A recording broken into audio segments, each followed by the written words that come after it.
ప్రతిధ్వనికి స్వాగతం.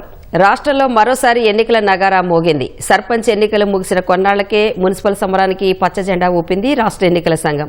7 నగరపాలక సంస్థలు 116 పురపాలక సంఘాల ఎన్నికలకు నోటిఫికేషన్ విడుదల చేసిన ఎస్ఈసి ఫిబ్రవరి 11న ఓట్ల పండుగకు ముహూర్తం ఫిక్స్ చేసింది. 13న ఓట్లు లెక్కించనున్నట్లు ప్రకటించింది. బుధవారం నుంచే నామినేషన్ల స్వీకరణకు సిద్దమైంది. ఈ మాట కోసమే ఎదురుచూస్తున్న ప్రధాన పార్టీలు పురపోరులో పట్టు నిరూపించుకునేందుకు పావులు కదుపుతున్నాయి.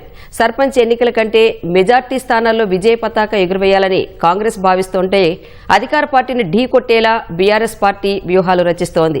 బీజేపీ సైతం పట్టణ ప్రాంతాల్లో పట్టు నిలుపుకోవాలని ఆశిస్తోంది. మరి గుర్తుల ఆధారంగా జరిగే పురపోరులో ఏ పార్టీ ఎక్కడ, వ్యూహ ప్రతివ్యూహాలు ఎలా ఉన్నాయి, ఓట్ల ఆకర్షణలో ఆయా పార్టీల అస్త్రాలేంటి? ఇదే అంశంపై ఈరోజు ప్రతినిధులు చర్చిద్దాం. చర్చలో పాల్గొంటున్న వారు ఆది శ్రీనివాస్ గారు, ఎమ్మెల్యే అండ్ ప్రభుత్వ విప్, అనిల్ జాదవ్ గారు, బీఆర్ఎస్ ఎమ్మెల్యే, పైడి రాకేష్ రెడ్డి గారు, బీజేపీ ఎమ్మెల్యే. అందరికీ నమస్తే అండి. శ్రీనివాస్ గారు, మీతో స్టార్ట్ చేద్దాం. మున్సిపల్ ఎన్నికలకి స్కెడ్యూల్ విడుదలైంది. మరి పంచాయతీ ఎన్నికల్లో అత్యధిక స్థానాలు గెలుపొందిన కాంగ్రెస్ పార్టీ మున్సిపల్ ఎన్నికలకు ఎలా సన్నద్ధమవుతుందంటారు? అంటే ఎప్పుడు ఎన్నికలు వచ్చినా ఏ రాజకీయ పార్టీని సిద్ధంగా ఉండాలి. ప్రభుత్వంలో ఉన్నాం కాబట్టి ప్రభుత్వం సంబంధించిన కార్యక్రమాలన్నీ కూడా అమలు చేస్తూ ముందుకు పోతున్న సందర్భంలో వచ్చేటువంటి ఎన్నికల్లో గెలుపొందేటువంటి సందర్భం సమాయత్తం చేసి ఉన్నటువంటి సందర్భంలో వస్తున్న ఎన్నిక కాబట్టి అత్యధిక స్థానాలు, ఎందుకంటే 2023 డిసెంబర్ 3 నాడు జరిగిన ఎన్నికల నుంచి ఇప్పటి వరకు ఏ ఎన్నికలు వచ్చినా చక్కటి పర్ఫార్మెన్స్ చూపిస్తుంది కాంగ్రెస్ పార్టీ అనేది అందరికీ తెలిసినటువంటి అంశం. అందులో మీరు పార్లమెంట్ ఎన్నికలు వచ్చినప్పుడు చూసినటువంటి తీరే గాని, ఆ తర్వాత కంటోన్మెంట్ ఎన్నికలే గాని, ఆ తర్వాత జూబ్లీహిల్స్ ఎన్నికలే గాని, ఇటీవల పంచాయతీ ఎన్నికలు మీరు అన్నట్టుగా పంచాయతీ ఎన్నికలే గాని, ఈ విధంగా ప్రతి ఎన్నికల్లో కూడా చక్కటి పర్ఫార్మెన్స్ కనిపిస్తుంది. ఎందుకంటే ప్రజలకు ఒక నమ్మకం, విశ్వాసం రేవంత్ రెడ్డి గారి సర్కారు పైన కలగడమే. ఇంచుమించు 8 లక్షల కోట్ల అప్పులో రాష్ట్ర ఆర్థిక పరిస్థితి ఉంది. ఆర్థికంగా ఎలాంటి ఇబ్బంది తలెత్తుతున్నటువంటి సందర్భం ఉన్నప్పటికీ కూడా గత ప్రభుత్వాలు తీసుకొచ్చినటువంటి ఏ ఒక్క సంక్షేమ కార్యక్రమాన్ని, ఒక్క పథకాన్ని రద్దు చేయకుండా కొత్తగా ప్రజలకు ఇచ్చిన హామీలన్నీ కూడా అమలు చేసుకుంటూ ముందుకు పోతున్న తీరుతెన్నులు ప్రజలు గమనించి ఇందిరమ్మ రాజ్యానికి, ప్రజాపాలనకు రేవంత్ రెడ్డి గారి సర్కార్కు ఆశీస్సులు అందజేస్తున్నట్టు మేము భావిస్తున్నాం. ఇంతకుముందు గెలిచినటువంటి దాని ప్రకారం సేమ్ అదే తీర్పు రేపు మున్సిపల్లో నోటిఫికేషన్ రావడం, రేపటి నుంచి నామినేషన్ స్వీకరణ, 11 ఎన్నికల్లో కూడా సేమ్ ట్రెండ్ కొనసాగుతుందని భావిస్తా ఉన్నా. ప్రజల మూడు కూడా అధికారం ఈ తెలంగాణలో ఉన్నటువంటి కాంగ్రెస్ ప్రభుత్వానికి సంబంధించిన వారిని గెలిపించుకొని మన ప్రాంతాల అభివృద్ధి పత్రంలో తీసుకొని పోవాలని చెప్పిన ఒక లక్ష్యంతో ఉన్నట్టుగా నేను భావిస్తున్నా. ప్రధానంగా పేదలకు ఉపయోగపడే 200 యూనిట్లకు కరెంటు అందడమే కానీ, ఆడతల్లో ఆర్టీసీ బస్సులో ప్రయాణం చేసేటువంటి కార్యక్రమమే కానీ, ఈరోజు రైతులకు ఏదైతే రుణమాఫీ చేసిన పట్టణాల్లో కూడా నేను కూడా 20-25% సంబంధించిన రైతులు గ్రామాల్లో ఉన్నటువంటి వారికి సంబంధించిన ఉండాల్లో కానీ, ఈరోజు రేషన్ కార్డులు అందిన వైనం కానీ, దానికి సన్నబియ్యం వచ్చేటువంటి కార్యక్రమం కానీ, ఇందిరమ్మ ఇండ్లు కూడా అనేక పట్టణాల్లో కూడా మనం అందించిన సందర్భంలో కూడా అంటే ఎన్ని చక్కటి కార్యక్రమాలు. ఇటీవల మున్సిపల్ అభివృద్ధి కోసం కూడా ప్రత్యేక నిధులు పెట్టించి కనీస మౌలిక వసతులు, రోడ్లు కానీ, డ్రైనేజీలకు సంబంధించిన కానీ, ఈరోజు సెంట్రల్ లైటింగ్ సిస్టమ్ సంబంధించిన ఇవన్నీ కూడా అందించిన సందర్భంలో పట్టణ ప్రజలు కూడా కాంగ్రెస్ పార్టీ పట్ల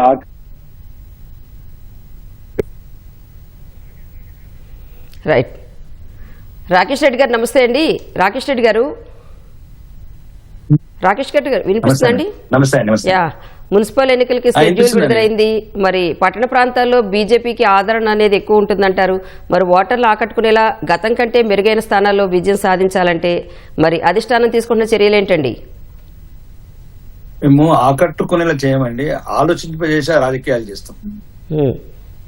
ఆకట్టుకునేలా చౌకబారు వాగ్దానాలు చేసి, అమలు కాని వాగ్దానాలు చేసి ఈరోజు డైవర్షన్ పాలిటిక్స్ చేయము. ఇది మాట అన్నది అంటే మాట చెప్పిన మాట చౌదరపు చేసేది దేశంలో ఒకే ఒక పార్టీ, భారతీయ జనతా పార్టీ. కాబట్టి పట్టణ ప్రజలలో చైతన్యం వచ్చింది. ఆ చైతన్యం మళ్ళీ ప్రేరేపించడానికి ఇక్కడ అభివృద్ధి తప్ప, ఇప్పుడు అవినీతి తప్ప అభివృద్ధి లేని రాష్ట్రం భారతదేశంలో ఎందుకంటే తెలంగాణ మాత్రమే. ఈ 2 సంవత్సరాల నుంచి ఏం చేశారండి అసలు? ఇప్పుడు చెప్తుంటే ఎన్నికల్లో కూడా అవును అవి రాదా, ఇది కనబడుతుందండి.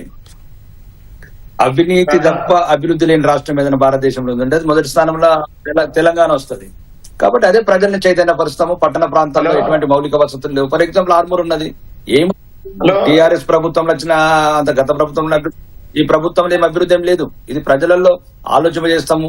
ప్రజలను మోసం చేసిన విధాలు కావచ్చు, తులం బంగారం కావచ్చు, లేకపోతే 4,000 పెన్షన్ కావచ్చు, లేకపోతే 2,000 మహాలక్ష్మి కావచ్చు, ప్రియాంక గాంధీ గారు చెప్పిన స్కూటీలు కావచ్చు, ఇవన్నీ తెలంగాణ ప్రజల్ని ఆలోచించమంటాం.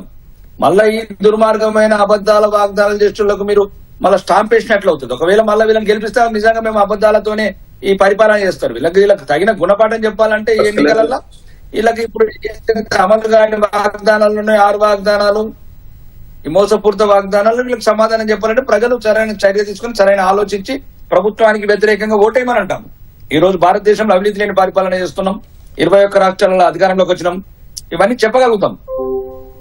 కాబట్టి ప్రజలు చైతన్యం చేసి ఈ ఒక రకమైన అవినీతి పరిపాలిస్తూ డైవర్షన్ పాలిటిక్స్ చేస్తున్న ఈ కాంగ్రెస్ ప్రభుత్వానికి గుణపాఠం చెప్పాలంటే ఈ మున్సిపల్ ఎలక్షన్స్ సరైన వేదిక, సరైన సమయము, సందర్భం అని చెప్పగలుగుతాం ప్రజలకు.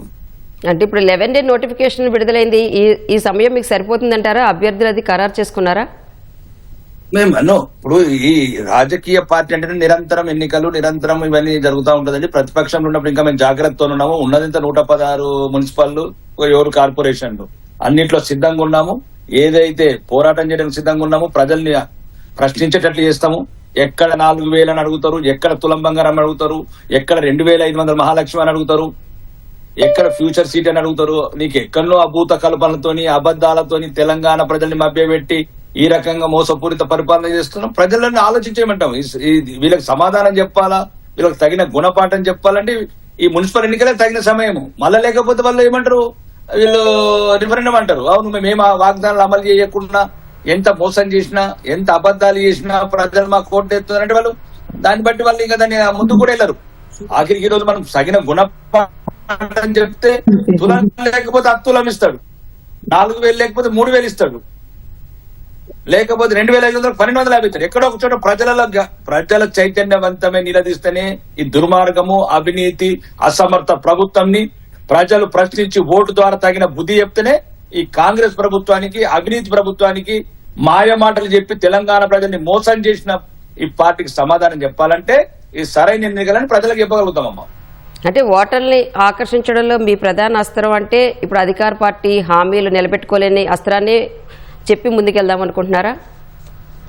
ఎలా ఆకర్షిస్తారు ఓటర్లు అయితే తగిన నిజాయితీ గల పరిపాలన, 21 రాష్ట్రాలలో కాషాయ జెండా రెపరెపలాడుతుంది, 3వసారి ప్రధానమంత్రి.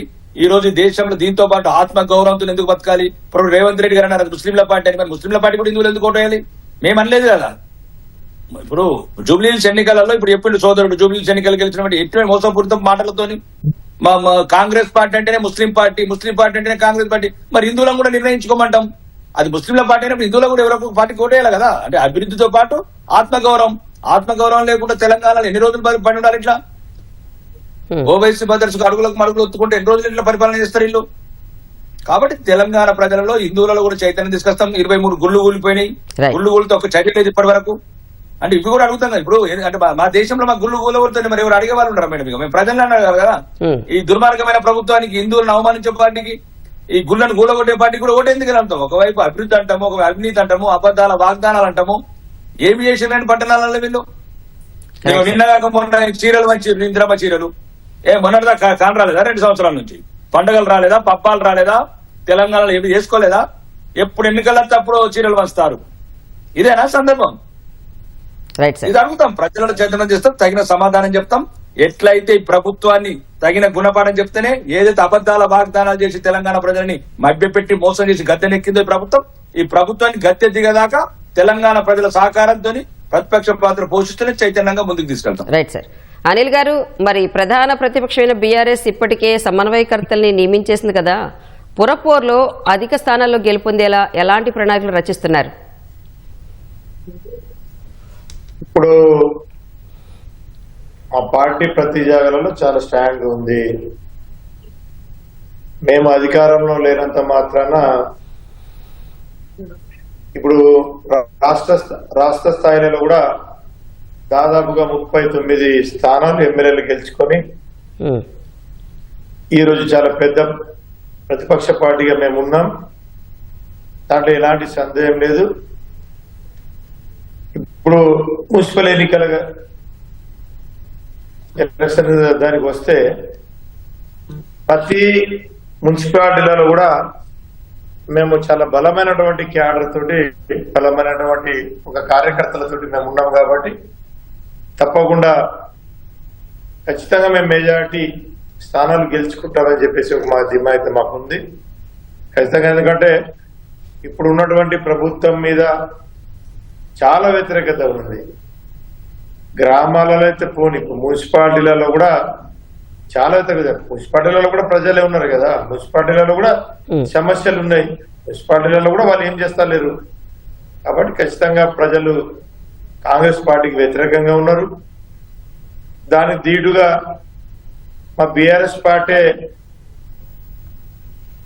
ప్రత్యామ్నాయంగా ఉంది కాబట్టి తప్పకుండా మా బీఆర్ఎస్ పార్టీకి ప్రజలు పట్టం కడతారని ఒక నమ్మకంతో మేము ఉన్నాం. ఎందుకంటే మా కేసీఆర్ గారు గతంలో చేసినటువంటి పట్టణాలు అభివృద్ధి, ప్రతి పట్టణాలలో డివైడర్లు కానీ మంచి డెవలప్మెంట్ కార్యక్రమాలు కానీ చాలా బాగా జరిగినాయి.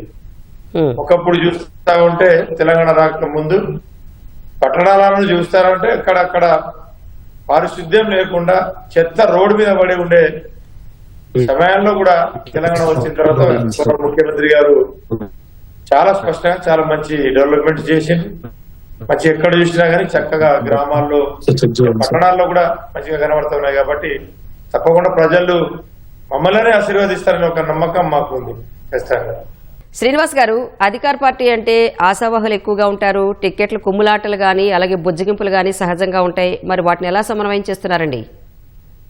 సహజంగా అధికారులు ఉన్నాం కాబట్టి అధికార ప్రతిపక్షాన పోటీ చేయాలి, గెలవాలనేటువంటి ఆలోచనతోని అనేక మంది ఆశావాళ్ళు టికెట్ కావాలని చెప్పి అడగడం సహజం. అది మనం గతంలో కూడా చూసినాము. వాళ్ళందరికీ కూడా సెలెక్ట్ అండ్ ఎలెక్ట్ అనే పద్ధతితో పాటు గెలిపే ప్రధానంగా, గెలిపే ప్రామాణికంగా చూసుకునేటువంటి సందర్భంలో మనము సర్వేలకు సంబంధించినటువంటి ఆధారం కానీ, ప్రభుత్వాలు ఉన్నా కాబట్టి ప్రభుత్వం జరిపే సర్వేలకు సంబంధించి కానీ, కాంగ్రెస్ పార్టీ జరుపుతున్న సర్వేలు అన్నిటి కూడా ప్రామాణికంగా తీసుకొని ముందుకు పోవాలని చెప్పని ఆలోచిస్తున్నాం. ఒక్కడ ముగ్గురు అడుగుతుంటే ముగ్గురికైతే ఇవ్వలేము కదా, ఒకరికే ఇవ్వాల్సి వస్తుంది. మిగతా ఇద్దరిని బుజ్జగించే ప్రయత్నం చేయడం, వారికి ప్రభుత్వం ఉన్నాం కాబట్టి తద్వారా వచ్చేటువంటి అవకాశాలలో వారికి ప్రాధాన్యత ఇస్తామని చెప్పని. ఒక దగ్గర ముగ్గురు ఆశవాళ్ళు, ముగ్గురు ఉద్దండులే ఉండొచ్చు, కానీ ఒకరికి ఇవ్వాల్సిన పరిస్థితుల్లో మిగతా ఇద్దరిని బుజ్జగించేటువంటి కార్యక్రమం పార్టీ పక్షాన్ని కూడా జరిగే కార్యక్రమం ఉంటుంది. ఆల్రెడీ ఎమ్మెల్యేలు, మినిస్టర్స్ ఉన్న దగ్గర కూడా లేదంటే కమిటీలు కూడా వారితో చర్చలు జరిపే అవకాశం ఉంటుంది. అది రేపటి నుంచి ఆ కార్యక్రమంలో సక్సెస్ కావడం కోసం ప్రయత్నం చేస్తాం. ఈరోజు ప్రభుత్వం వచ్చిన తర్వాత చేసే సంక్షేమ కార్యక్రమాలు చేస్తుంటేనేమో చేయకపోతేనేమో ఎందుకు చేస్తలేరంటారు, చేస్తేనేమో ఇప్పుడు ఎందుకు చేయాలంటారు. ఇప్పుడు ఇంద్రమ్మ చీరలు అనేది మేము ముందే చెప్పినాం, గ్రామీణ ప్రాంతాలు ఇచ్చే రోజు పట్టణ ప్రాంతాలు కూడా త్వరలో ఇస్తామని. ఇంద్రమ్మ చీరలు వచ్చినా పంపిణీ చేసే కార్యక్రమం చేసినాం. 1 కోటి మంది మహిళలకు 1 కోటి చీరలు ఇవ్వాలి, అది కూడా నాణ్యతతో కూడిన చీరలు ఇవ్వాలి. ఆకాశంలో సగం స్కై బ్లూ ఉన్నటువంటి చీరలు ఎంపిక చేసి నాణ్యతతో కూడిన ఇచ్చేటువంటి సందర్భం ఈరోజు అనేక సమ్మక్క సారలమ్మ దగ్గర మనం చూసినాం. అనేక మంది ఇంద్రమ్మ చీరలు కట్టుకుని చిరిపోయేదారు. గతంలో చీరలు ఇస్తే బెదురుకు కట్టుకున్నారు గుట్టల దగ్గర, ఏది చీరలకు అడవి పందులు ఇతరత్ర రాకుండా ఉండడం కోసం. కానీ ఈరోజు అట్లా కాకుండా మేలైనటువంటి కార్యక్రమం చేస్తున్నాం కాబట్టి ప్రజల విశ్వాసం ఇటువైపు ఉంటుందని చెప్పాలి. ఈరోజు ఈ పార్టీ, ఈ దేశమే లౌకిక దేశం, మన భారతదేశమే లౌకిక దేశం. ఈరోజు మన రాజ్యాంగం, నిన్ననే రాజ్యాంగ దినోత్సవం జరుపుకోవడం. మన రాజ్యాంగం రచించుకున్నది కూడా కులాలకు అతీతంగా, మతాలకు అతీతంగా, భిన్నత్వంలో ఏకత్వం ఉన్నాం. ఈ రోజు ఒక వర్గాన్ని అడ్డు పెట్టుకొని గెలవాలని చెప్పని ప్రయత్నం చేసి ఒకసారి జరగచ్చు, రెండోసారి జరగచ్చు, మూడోసారి అలా జరుగుతుందని చెప్పి నేను భావించాం. శ్రీరాముడు అందరి వాడు, త్రేతాయుగం సంబంధించిన శ్రీరాముడు ఈరోజు మావాడని చెప్పని ప్రయత్నం చేస్తుంటే ఒకరోజు నమ్ముతారు, 2 రోజు నమ్ముతారు. ఆ తర్వాత ప్రజలు ఆ విధమైనటువంటి ఆలోచన పోతారని అనుకోండి. పట్టణ ప్రాంతాలు ఏం చేసింది కాంగ్రెస్ పార్టీ అంటుంది. మన జూబ్లీ ఎలక్షన్ గెలిచింది ఎక్కడ? పట్టణ ప్రాంతాల్లో గెలిచింది కదా. అంటే మిళితమై ఉంది. అక్కడ కూడా బస్తీలు ఉన్నాయి. అంటే బస్తీలో ఉన్నటువంటి బూత్ కానీ, పట్టణంలో బూత్ కానీ సమానంగా కాంగ్రెస్ పార్టీకి అవకాశం ఇచ్చింది. మీరు ఏ టౌన్ లో చూసినా, ఏ మున్సిపల్ కూడా చూసినా బస్తీలు ఉంటాయి, పట్టణాల్లో ఉంటారు. కాబట్టి అంటే కులాలు, వర్గాలు, పట్టణాలు, పల్లెలు ఎలా ఉన్నా కూడా, ఒకే పార్టీలో ఉన్నా కూడా ఇటు పాత కొత్త నేతల మధ్య సయోధ్య అనేది కుదరడం అంత సాధ్యం కాదు. ఎలాంటి సయోధ్య కుదుర్చుతున్నారు అసలు? మీరు అన్నట్టుగా కొన్ని ప్రాంతాల్లో సమస్య ఉన్నది. కొన్ని ప్రాంతాల్లో ఆ సమస్య మీరు అనేది ఏదైతే ఉందో దానిపైన కూడా ఆయా జిల్లా మంత్రులకు బాధ్యతలు ఇచ్చారు మా గౌరవ ముఖ్యమంత్రి శ్రీ రేవంత్ రెడ్డి గారు. జిల్లాకు సంబంధించిన ఇన్ఛార్జ్ మంత్రులతో పాటు ఆ జిల్లాకు సంబంధించిన మంత్రులు కూడా ఆయా నియోజకవర్గాల్లో ఎక్కడైతే ఇబ్బందికరమైనటువంటి పరిస్థితి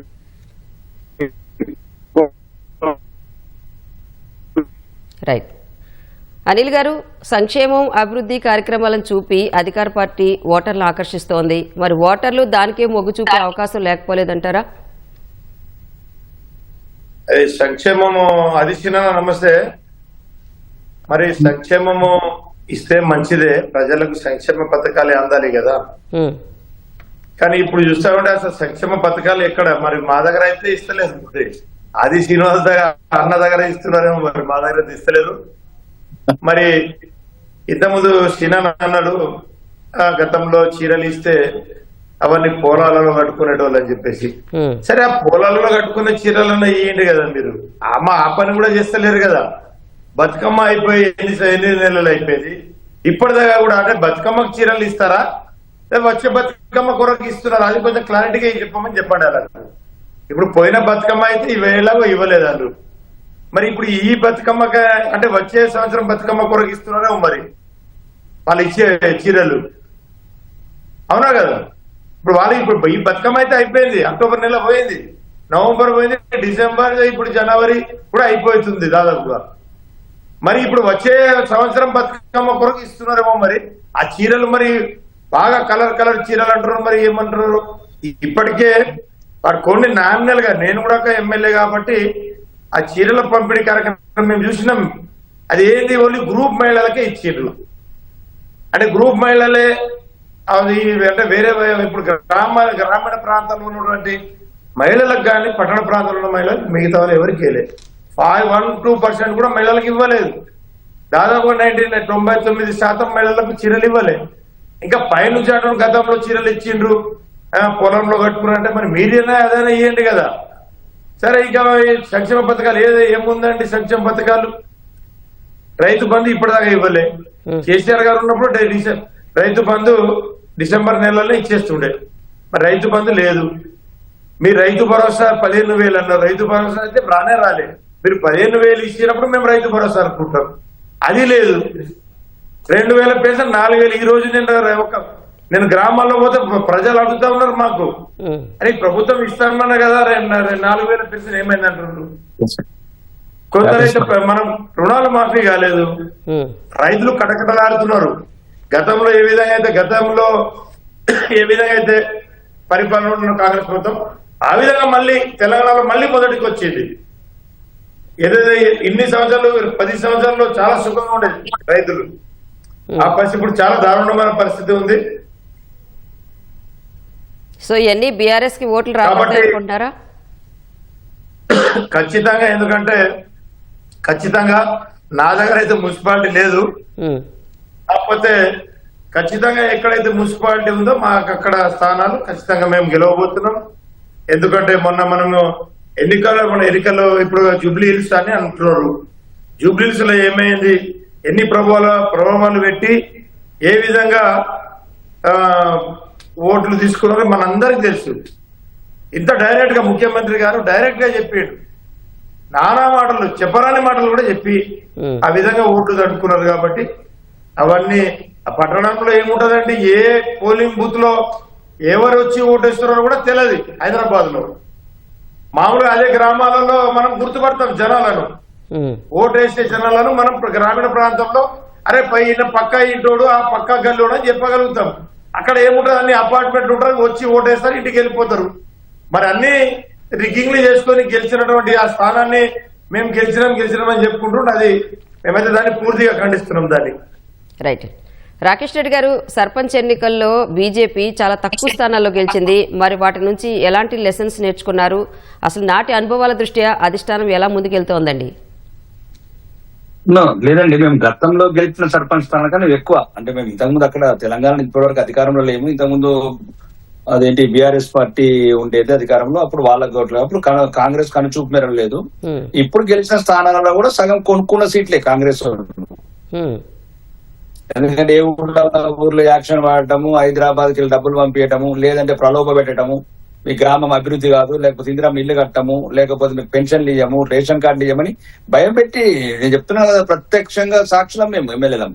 కాబట్టి దానివల్ల మాకు మాత్రం సుమారు ఏ సీట్లు అయితే వచ్చినాయో అది మాకు కొద్దిగా గణనీయమైన సంఖ్యనే. భారతీయ జనతా పార్టీ ఇంప్రూవ్మెంట్ అయింది. మాకు గ్రామీణ ప్రాంతాలలో కొద్దిగా మేము మీరు అన్నట్లు పట్టణ ప్రాంతంలో కొద్దిగా ఎక్కువ ఉంటుంది గ్రామీణ ప్రాంతం, కానీ మొదటిసారి గ్రామీణ ప్రాంతాల్లో కూడా కమలం వికసిస్తుంది. ఇంకా రెండోది, ఇప్పుడు అన్నాడు సోదరుడు రాముడు, మేమే చెప్తున్నాం రాముడు అందరి వాడు, ఈ దేశానికి మూలము. ఇటలీకి చెందిన సోనియా గాంధీ గారు ఎందుకు రారు రాముడి గుడి దగ్గరికి? సోనియా గారి పుత్రుడైన ఇటలీ వారసత్వం ఉన్న సగం ఇండియా సగం వారసత్వం రాహుల్ గాంధీ గారు అయోధ్యకి ఎందుకు రాడు? మేము అంటున్నాం, మేము ఇదే అంటున్నాము, మేము రాముడు అందరి వాడు అంటున్నాము. వీళ్ళు అంటున్నారు రాముడు కొందరు వాడు, మేము అనట్లేదు. మీరు కాంగ్రెస్ వాళ్ళు అంటున్నారు. ఇప్పుడు నేను అదే ఈరోజు ప్రచారంలో అనకూడదు, మీరు మాట్లాడుతున్నారు ముస్లింల. ఇప్పుడు దానికి ప్రత్యక్ష సాక్షి ముఖ్యమంత్రి కాదు.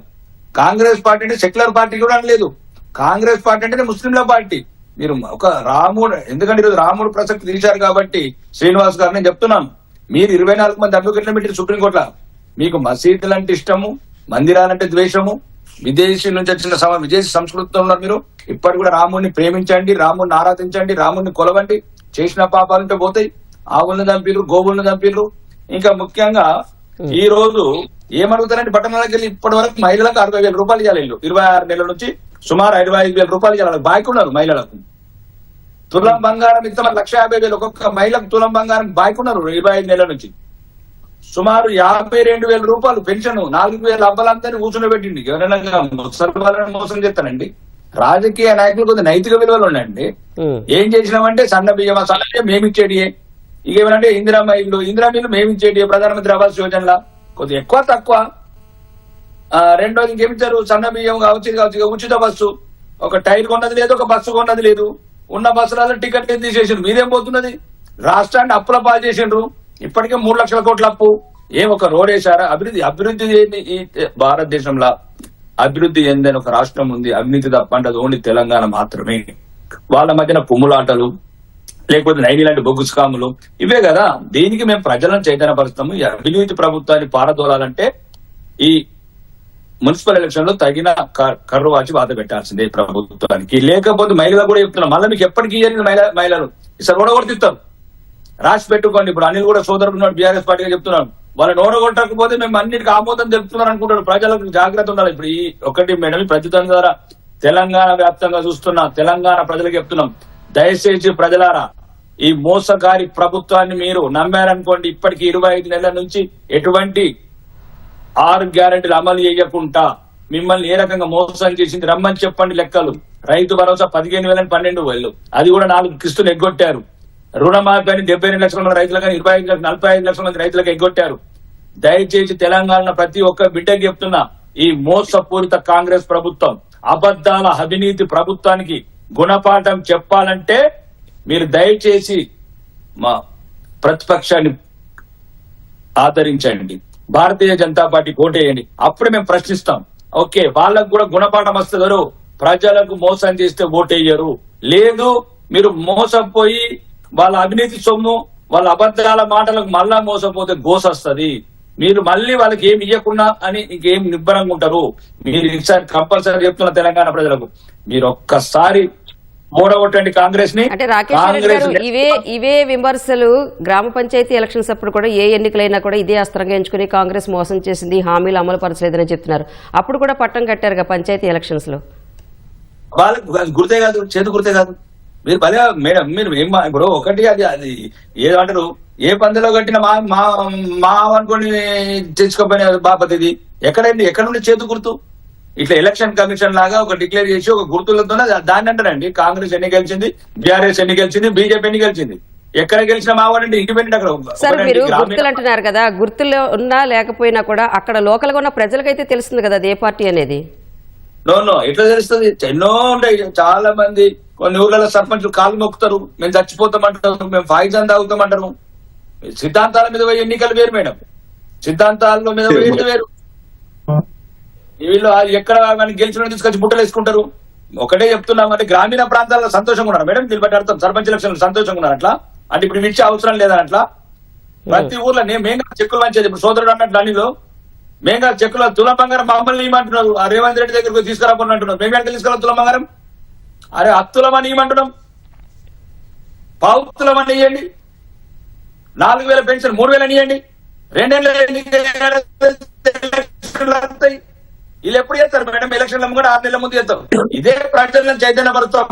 ఈ అవినీతి, ఈ అరాచక పాలన, హైదరాబాద్ ని కొల్లగొట్టి ఢిల్లీకి కట్టే ఈ ప్రభుత్వాన్ని మేము ఒక్కడే చెప్తున్నాం మేడం, తెలంగాణ ప్రజల చైతన్యం తీసుకొస్తాం, ప్రతిపక్ష పాత్ర పోషిస్తాం, 116 మున్సిపాలిటీలలో మెజార్టీ సీట్లు గెలవడానికి ప్రయత్నం చేస్తాం మేడం. ప్రజాస్వామ్యంలో గెలుపోవటంలో సంఖ్య అనేది తిరగబడుతుంది అవన్నీ ఇప్పుడు ఎక్కడున్న కాంగ్రెస్ ఎక్కడ తీసుకొచ్చినా మేడం 3 రాష్ట్రాలు పరిమితం చేస్తాం. మరి దీనికి ఆది శ్రీనివాస్ గారు ఏం చెప్తారో చూద్దాం. శ్రీనివాస్ గారు మరి మీరు ఎలా స్పందిస్తారు దీని మీద? ఇప్పుడు వాళ్ళకు మహారాష్ట్ర ఆల్రెడీ ఢిల్లీకి కప్పం కడుతున్నట్టున్నది, గుజరాత్ కప్పం కడుతున్నట్టున్నది, ఈ రోజు ఉత్తరప్రదేశ్ కప్పం కడుతున్నట్టున్నది, ఢిల్లీ కడుతున్నట్టుంది. ఇక వాళ్ళ ఆలోచన మాకు కాబట్టి వాళ్ళ ఆరోపణ చేసుకుంటూ పోతాడు, మేము ఏం చేయలేం. ఈ రోజు రాష్ట్ర ఆర్థిక పరిస్థితి తెలంగాణ ప్రతి పౌరుడికి ఒక బాధ్యతగా మేము చెప్పినాం. శ్వేతపత్రం అసెంబ్లీ విడుదల చేసినాం. వారు కూడా అసెంబ్లీలో ఉన్నారు. ఆనాడు 70,000 కోట్ల అప్పు ఉండి ఏటా 6,000 బిత్తి కట్టే పరిస్థితి నుంచి ఇప్పుడున్న పరిస్థితుల్లో 8 లక్షల కోట్ల అప్పులు నెలకు 6,000 వడ్డీ కడుతున్నాం. 12 72,000 కోట్లు మనకు ఆదాయం వచ్చేదాన్ని గత ప్రభుత్వం చేసిన వైఫల్యం వల్ల కట్టుకుంటూ ఉన్న దానిలో ప్రజలకు చెప్పి ఒకటి తర్వాత ఒక స్కీమ్ ప్రారంభం చేసుకుంటూ పోయినాం. పాత ప్రభుత్వం తీసుకొచ్చిన ఒక్క స్కీమ్ కూడా రద్దు చేయలేం. అది ప్రజలకు గమనించారు. వాస్తవాలని ప్రభుత్వం చెప్తున్నది, ఉన్నంతలో చేసుకుంటూ పోతుందని చెప్పని. ఆడతలకు ఆర్టీసీ బస్సులు ఉచిత ప్రయాణం మొదలు పెట్టినాం. 200 యూనిట్లు కరెంట్ ఉచితంగా ఇస్తున్నాం. వాళ్ళ నియోజకవర్గంలో కూడా వస్తుంది.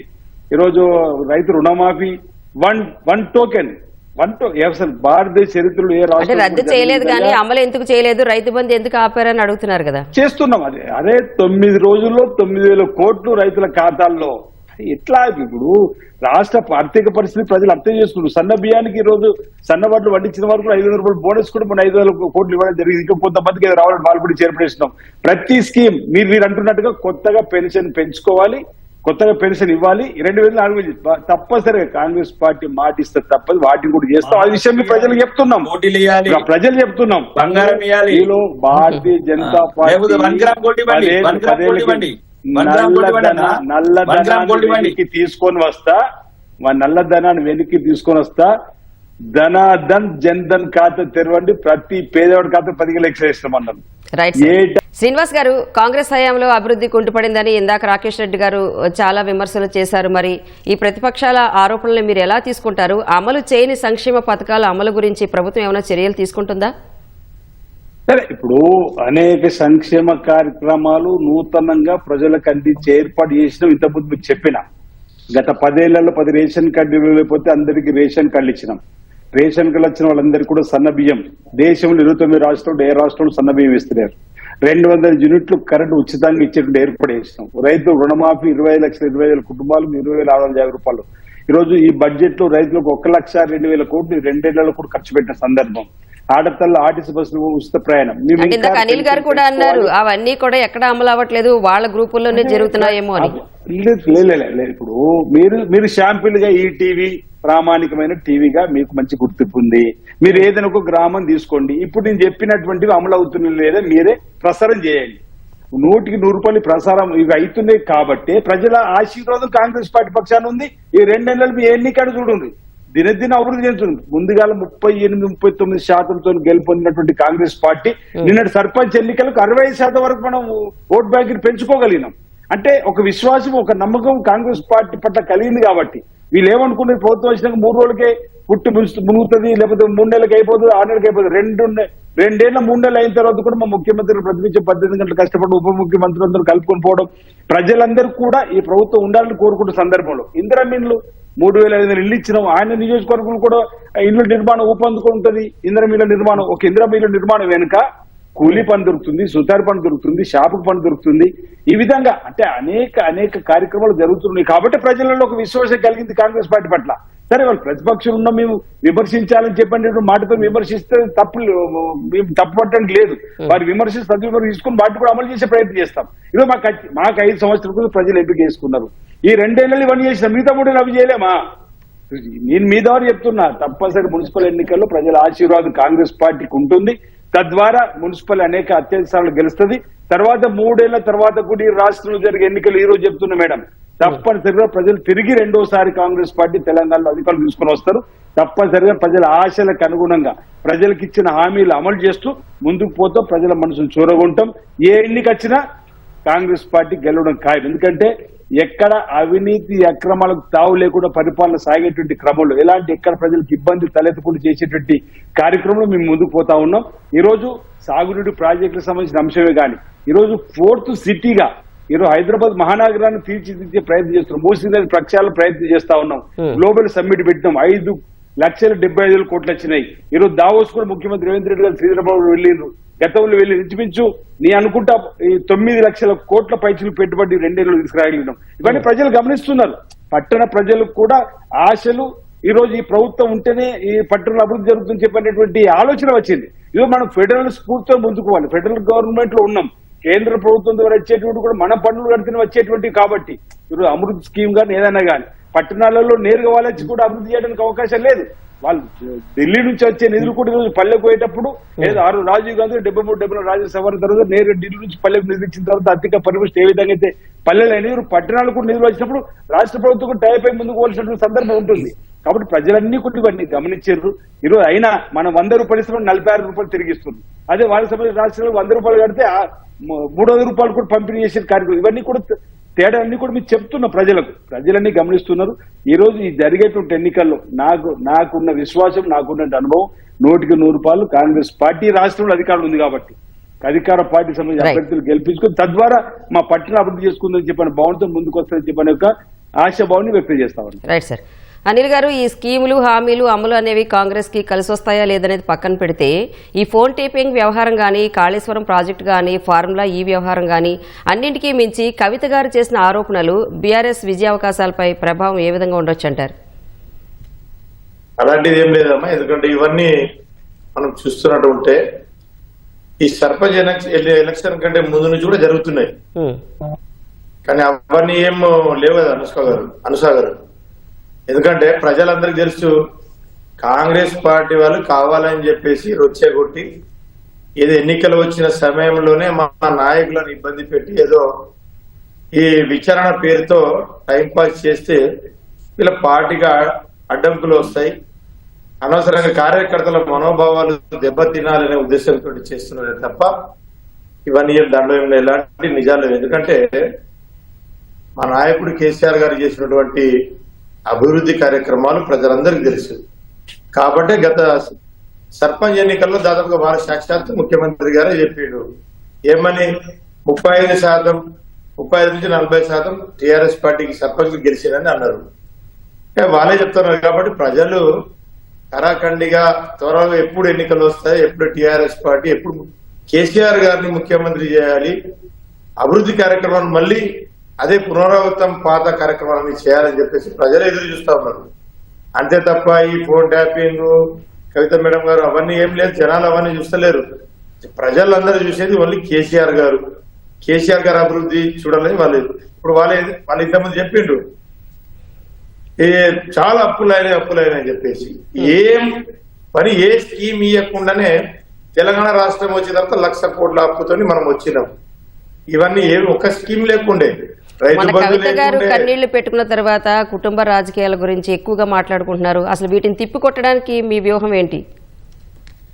నేను అక్కడికి పోతామ్మా. ఎందుకంటే గతంలో ఒక స్కీమ్ లేకుండానే 1,00,000 కోట్ల అప్పుతోటి మనం తెలంగాణకు వచ్చినాం. కేసీఆర్ గారు వచ్చిన తర్వాతనే రైతు బంధు స్కీము, రుణాలు మాఫీలు, అదేవిధంగా పెన్షన్లు 2,000, వికలాంగులకు 4,000, అదేవిధంగా కళ్యాణ లక్ష్మి 24 గంటల కరెంటు, అదేవిధంగా ఎన్నో రెసిడెన్షియల్ పాఠశాలలు, కొత్త జిల్లాలు, కొత్త కలెక్టరేట్లు, కొత్త సెక్రటరేట్లు, ఎన్నో కార్యక్రమాలు, అదేవిధంగా మిషన్ కాకతీయాలు, కొత్త చెరువులు, చాలా ప్రాజెక్టులు అన్ని చేసేడు. కాబట్టే కొన్ని కార్యక్రమాలు మనం అప్పుతోనే వచ్చినాం. ఈ అప్పు ఉండకుండా ఏం లాభం ఎక్కడికి వస్తుంది? ఎన్నిగానం పనులు జరిగిన తర్వాత అంత అప్పు అయితేనే ఉంటుంది. అంత మాత్రాన అప్పు ఇక్కడ అదే వింటున్నాం, అసెంబ్లీలో అదే ఇల్లుడు, ఏడ చూసినా వాళ్ళకి ఒకటే దొరికింది అప్పు అని చెప్పేసి. మేమేమంటున్నామంటే మీరు చేయండి కదా. ఇప్పుడు చిరణ్ అన్నాడు, రాకేష్ అన్న కూడా అదే అన్నాడు. చిరణ్ ఏమన్నాడు, అరే మీరు 15 లక్షలు వేసిన 15 లక్షలు మీ మోడీ గారు చెప్పిన 10 లక్షలు అకౌంట్ లో వేయండి అని చెప్పేసి చిరణ్ అంటుండు. మన రాకేష్ అన్న ఏమంటుండు, మీరు చెప్పిన తులం బంగారం అది ఇవ్వండి అని చెప్పేసి వాళ్ళు అంటుండ్రు. కానీ మేము ఆ విధంగా లేదు, మా కేసీఆర్ గారికి చెప్పకుండానే అన్ని కార్యక్రమాలు చేసిండు. ఏ ఒక్క హామీ చేస్తామని చెప్పలే, ఎన్నికల్లో చెప్పకుండానే అన్ని కార్యక్రమాలు రైతులకు గాని తెలంగాణ ప్రజలకు ఏం కావాలో అన్ని కార్యక్రమాలు చేసినటువంటి కేసీఆర్ గారు గొప్ప నాయకుడు. కాబట్టి ప్రజలందరూ చూస్తారు, మొన్న ఎన్నికల్లో సర్పంచ్ ఎన్నికల్లో బ్రహ్మాండమైనటువంటి మెజార్టీ. ఎందుకంటే వాళ్ళు చెప్పొచ్చు పార్టీకి సంబంధం లేదని వాళ్ళు చెప్పొచ్చు, కానీ మీరు ఒక్క మాట మీరు ఒకటి వినండి దయచేసి. అక్కడ ఏదైతే నామినేషన్ ఫామ్ లోనే అభ్యర్థుల పేరు రాస్తారు, పక్కన నామినేషన్ ఫామ్ లో నువ్వు ఏ పార్టీ అభ్యర్థి బలపరుస్తున్నామని చెప్పేసి పక్కకు రాస్తారు. అక్కడ అదే ఫామ్ లో నామినేషన్ ఫామ్ లో పక్కకే రాస్తారు బీఆర్ఎస్ పార్టీ అభ్యర్థి, బీజేపీ పార్టీ అభ్యర్థి, కాంగ్రెస్ పార్టీ అభ్యర్థి అని చెప్పేసి నామినేషన్ వేసే సమయంలో ఆ నామినేషన్, ఎందుకంటే మాకు సర్పంచ్ లేకుంటారు కాబట్టి మాకు తెలుసు.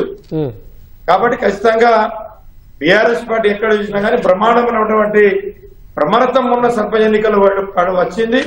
అదే విధంగా మున్సిపాలిటీలో కూడా వస్తుంది. రాబోయే జనరల్ అసెంబ్లీ ఎలక్షన్ లో కూడా బ్రహ్మాండమైనటువంటి మెజార్టీతో మా కేసీఆర్ గారు ముఖ్యమంత్రి అవుతారని చెప్పేసి మాకు కరెక్ట్గా నమ్మకం ఉంది. రాకేష్ రెడ్డి గారు, ఈ ఎన్నికలపై దృష్టి సారించిన బీజేపీ నూతన అధ్యక్షుడు నితిన్ నబీన్ గారు ఇన్ఛార్జీల్ని సహా ఇన్ఛార్జీలు కూడా నియమించారు. ఈ విధానం అసలు ఎంతవరకు మేలు చేస్తుంది అనుకుంటున్నారు? పురపోరుపై జాతీయ అధిష్టానం ఆలోచనలు ఏంటి అసలు? ఇప్పుడు నూతన అధ్యక్షుడిగా ఈరోజు ఒక young 45 years old Nitin Naveen garu రావటం అది శుభ సూచకం ఈ దేశానికి, భారతీయ జనతా పార్టీకి. రెండోదానికి వృద్ధిలో ఉన్నారు కదా, ఇప్పుడు రాహుల్ గాంధీ కూడా సీనియర్ సిటిజన్ 2 ఏళ్ళు అయితే. ఈ భారతదేశంలో ఏకైక పార్టీకి అయితే మాట్లాడినప్పుడు నేను మాట్లాడినా మీరు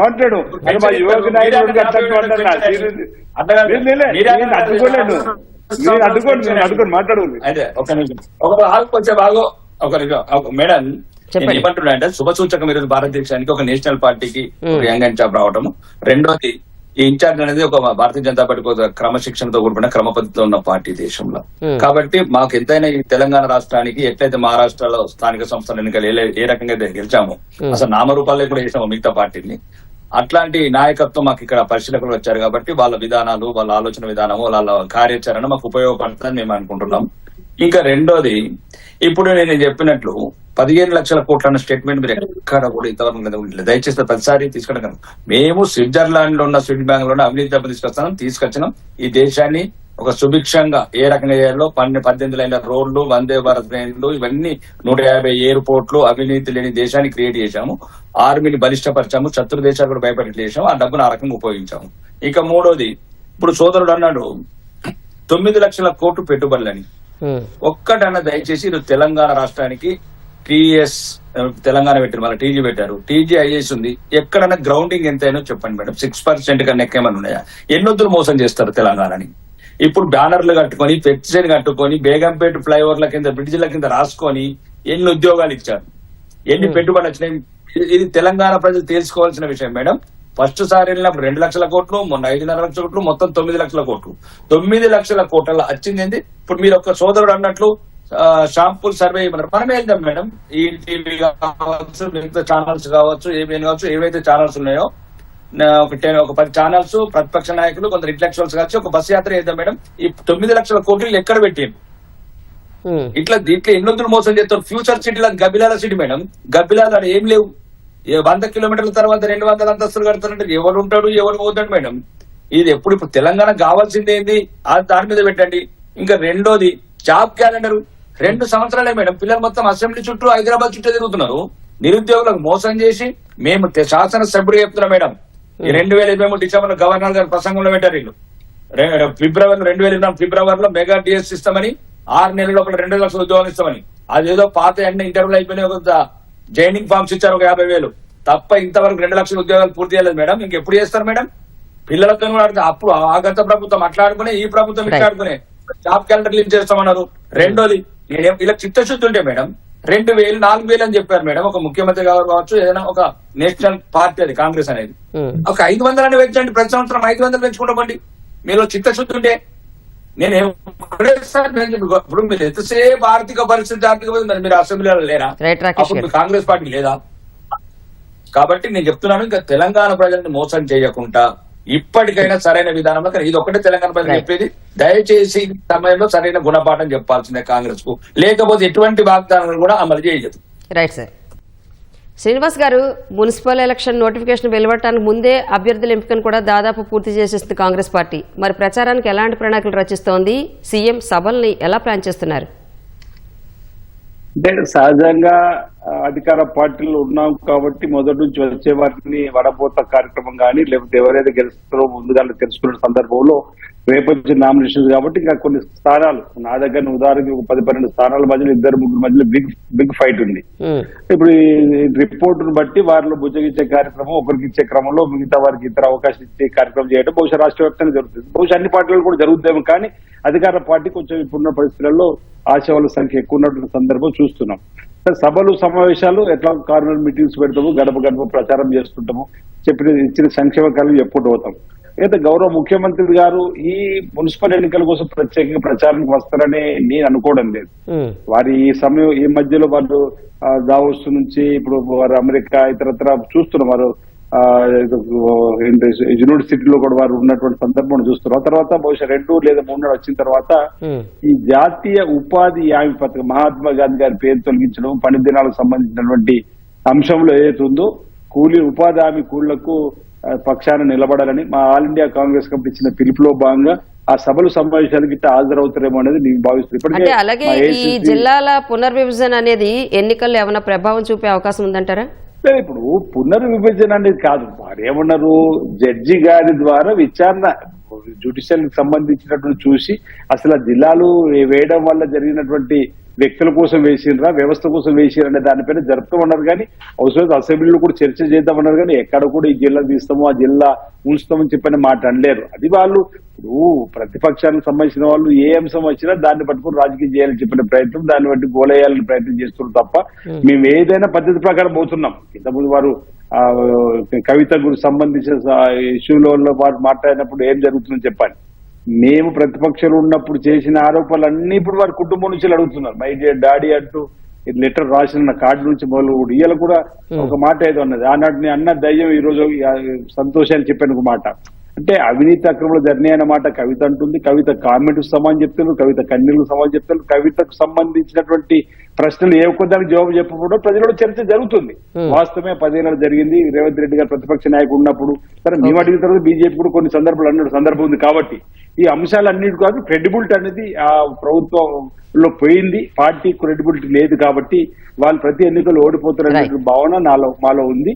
మీరు తప్పనిసరిగా అంటే ముఖ్యమంత్రి మేము ఇప్పటికే మహాత్మా గాంధీ పేరును తొలగించిన దాని మీద ఇక్కడ మా పీసీ అధ్యక్షుడు మహేష్ పర్వడ్ గారు, మా AICC incharge secretary Meenakshi Natarajan గారు కూడా అనేక నియోజకవర్గంలో సభలు సమావేశాలు పెడుతారు. మా నియోజకవర్గం 29th నాడు ఉంది. ఈ విధంగా అంటే ఒకవైపు పార్టీని పటిష్టపరచడము, ప్రజల పక్షాన్ని నిలబడము, కక్ష సాధింపుతో పేర్లు తొలగింపు వేసిన పైన పోరాటం చేయడము, రాబోయే ఎన్నికల్లో మున్సిపల్ ఎన్నికల్లో విజయం సాధించేటువంటి వ్యూహంలో కాంగ్రెస్ పార్టీ ఇచ్చినటువంటి ఆలోచన ముందు పోతున్నాం, ప్రభుత్వం ఇచ్చిన ఆలోచన ముందు పోతున్నాం. 100కి 100 మున్సిపల్ అత్యధిక స్థానాలు కాంగ్రెస్ కైవసం చేసుకుంటూ చెప్పడం బాగుంది. ఈ సందర్భంగా నేను వ్యక్తం చేస్తూ హైదరాబాద్ లో మరో మహానగరం రావడాన్ని అందరూ స్వాగతిస్తున్నారు. ఒకరిద్దరు ఇప్పుడు వారు ఒక మాట గబ్బిలాల సిటీ అని, ఈజ్ నాట్ కరెక్ట్. తప్పనిసరిగా మంచి సిటీగా ఉద్భవిస్తుంది, అందరూ దాన్ని చూసి హర్షిస్తారనే మాట ఈ సందర్భంగా తెలియస్తా ఉన్నా. రైట్. అనిల్ గారు, మరి కాంగ్రెస్ బీజేపీ పార్టీలు ఢీకొట్టేలా, ఓటర్లను ఆకర్షించేలా బీఆర్ఎస్ పార్టీ అస్త్రాలేంటి? ఈ 10 ఏళ్ల పాలనే ఓటర్లకు వివరిస్తారా, లేక అధికార పార్టీ వైఫల్యాలే కేంద్రంగా ఓట్లు రాబడతారంటారా?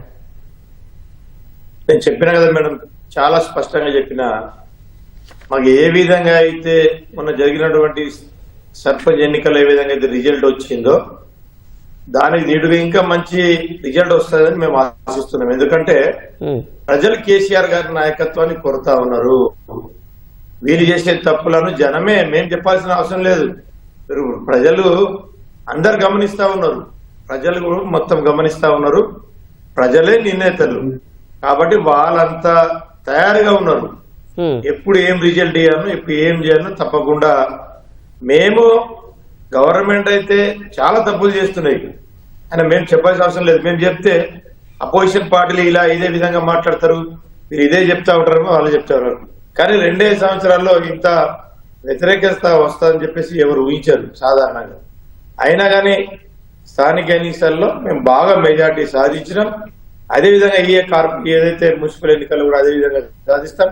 ఎందుకంటే వీళ్ళు చేసినటువంటి ఇప్పుడు ఇంతకుముందు సినన్ అన్నాడు మేము బోనస్ ఇస్తున్నామని. బోనస్ ఎక్కడొస్తుంది? ఎక్కడైతే వరి ఉంటుందో అక్కడే బోనస్ ఉంది. మాలాంటి ఆదిలాబాద్ జిల్లా, ఆసిఫాబాద్ జిల్లా ఇవన్నీ ఏదైతే జిల్లాలు ఉన్నాయో మాకెక్కడ బోనస్ అండి? మాకు వరే ఉండదు. మరి మా దగ్గర రైతులు లేరా? మా రైతులకు ఏమి ఇస్తున్నట్టు వీళ్ళు? కనీసం సరైన సమయంలో రైతు బంధు లేదు. మరి బోనస్ కొన్ని ప్రాంతాల రైతులకి వస్తున్నాయి తప్ప మా దగ్గర పరిహారం నష్టపరిహారం లేదు. గత 2 సంవత్సరాల నుంచి చేసినటువంటి వాళ్ళు ఏదైతే సర్వేలు చేసినారో నష్టపోయిన పంటలకు ఇప్పటి వరకు కూడా 2 సార్లు సర్వే చేసినా ఇప్పటి వరకు ఒక నయా పైసా కూడా రాలేదు. ఇంకా మాకు బోనస్ లేదు, నష్టపరిహారం లేదు. మరి మా దగ్గర రైతులు గిలగిలా కొట్లాడుతారు. కాబట్టి ఆ విధంగా చాలా కష్టంతో ఉన్నారు రైతులు. సరైన సమయంలో సరైనటువంటి రిజల్ట్ ఇస్తారని చెప్పేసి మాకు నమ్మకం ఉంది. రైట్ అనిల్ గారు. రాకేష్ రెడ్డి గారు, ఫైనల్ గా చెప్పండి, 2028 అసెంబ్లీ ఎన్నికల్లో అధికారమే లక్ష్యం అంటోంది బీజేపీ. మరి ఆ లక్ష్య సాధనకి బీజేపీ ఎంత దూరంలో ఉందనుకుంటున్నారు? ఏం లేదండి, ఇప్పుడు ఎందుకంటే 10 సంవత్సరాల కుటుంబ పాలన, అహంకార పాలన, అరాచక పాలన తెలంగాణ ప్రజలు రుచి చూసిండ్రు. మిగులు బడ్జెట్ ఉన్నదాన్ని అప్పుల కుప్ప చేసిన రాష్ట్రాన్ని చూశారు. తర్వాత మోసపూరితంగా 6 గ్యారంటీలు 420 ప్రమాణాలు అనుకుంటూ చేసిన ఈ మోసపూరిత కాంగ్రెస్ ని అబద్దాలతో పాటు దిగజారిన భాష, ఒక ముఖ్యమంత్రులు ఎట్లా మాట్లాడొచ్చు, పార్టీల అంతర్గత కుమ్ములాటలు ఎట్లుంటాయి, నైని కుంభకోణాలు చూపుతున్నారు, 1000 కోట్లు. కాబట్టి ఇక తెలంగాణ ప్రజలకు ఈ రోజు దేశంలో 3వసారి కూడా ప్రధానమంత్రి ఉన్న నరేంద్ర మోడీ నాయకత్వంలో దేశం ఏ రకంగా అభివృద్ధి చెందుతుంది, ఏ రకంగా ప్రపంచ పటంలో నెంబర్ 1 4th స్థానంకి వచ్చింది. 4th స్థానం ఏం తయారు చేసింది కాదు. ఇంతకుముందు యూపీఏ గవర్నమెంట్ 11th ప్లేస్ లో ఉండే. అంటే దీన్ని బట్టి అంకెలను బట్టి అర్థమవుతుంది. కాబట్టి 4th స్థానంలోకి వెళ్లి ప్రపంచవ్యాప్తంగా ఇండియన్స్ గుర్తింపు రావడము, ఒక అవినీతి లేని అభివృద్ధి రకంగా దేశంలో మధ్యతరగతి భారతానికి, దిగువ భారతానికి ఈ రకంగా అభివృద్ధి ఎట్లా తీసుకెళ్తున్నాము, ఆ రకంగా కూడా ఈ రోజు తెలంగాణ ప్రజలు భారతీయ జనతా పార్టీని కోరుకుంటారు. దానికి కారణమేనే 36% ఓట్ల శాతం పెరిగింది. అంటే రాకేష్ రెడ్డి గారు, ఈ మున్సిపల్ ఎన్నికల్ని సెమీఫైనల్స్ గా భావిస్తోంది అనుకోవచ్చా బీజేపీ? తప్పక, ఎందుకు భావిస్తాము, పోరాటం చేస్తాము. సెమీఫైనల్స్ అనుకుంటాము, ఇంకా దీన్ని నెగ్గడానికి ప్రయత్నిస్తాం, ఫైనల్స్ కంపల్సరీ కప్పుకొట్టడానికి ప్రయత్నం చేస్తాం. శుభ సూచకంగా తెలంగాణ ప్రజల ఆశీర్వాదాలు మాకు ఎప్పుడు భారతీయ జనతా పార్టీకి ఉంటాయని మేము అనుకుంటున్నాము. ఎట్టి పరిస్థితుల్లో కూడా ఇప్పుడు ఉదాహరణకు మాటే చెప్పారండి, జీ రామ్జీ అనకు ఎందుకంటే అంత కడుపు నొప్పి రామరెడ్డిలకు, జీ సోనియాజీ అనాలా? ఏమనాలండి? జీ సోనియాజీ ఎందుకు అనాలండి? ఇంటి వాళ్ళని జీ రామ్జీ అండి, రాముడు అస్తిత్వం అండి భారతదేశానికి. భరతుడు, రాముడు, ఇంద్రప్రస్థ, వీళ్ళకు రాముడు అంటే కడుపు అంటే. నేను చెప్తున్నాను, 100 రోజులు 125 రోజులు చేశామమ్మా. 1 డే 250 303 పెంచాము. ఫస్ట్ టైం ఏంటంటే గ్రామీణ ప్రాంతాల్లో ప్రజలే నిర్ణయించుకోవాలి ఏ పనులు ఇంపార్టెంట్ అని. రైతు గ్రామీణ భారతంలో కూలీల కొరత వస్తున్నదని ఎప్పుడైతే గ్రామీణ ప్రాంతంలో వ్యవసాయ పనులు ఉంటాయో అప్పుడు సర్దుబాటు చేస్తూ మిగతా రోజుల్లో ఉంటుంది ఇవన్నీ. కాబట్టి దేశం గురించి, వికసిత భారత్ గురించి, వికసిత గ్రామీణ ప్రాంతం గురించి జీ రామ్జీ పెట్టాము. మహాత్మా గాంధీ గారు తర్వాత గాంధీ కూడా తీసేస్తాం. థ్యాంక్ యూ సో మచ్ అండి శ్రీనివాస్ గారు, అనిల్ గారు, రాకేష్ రెడ్డి గారు. ప్రతిధ్వని చర్చలో పాల్గొన్నందుకు మీకు ధన్యవాదాలు. ఇది నేటి ప్రతిధ్వని. నమస్తే.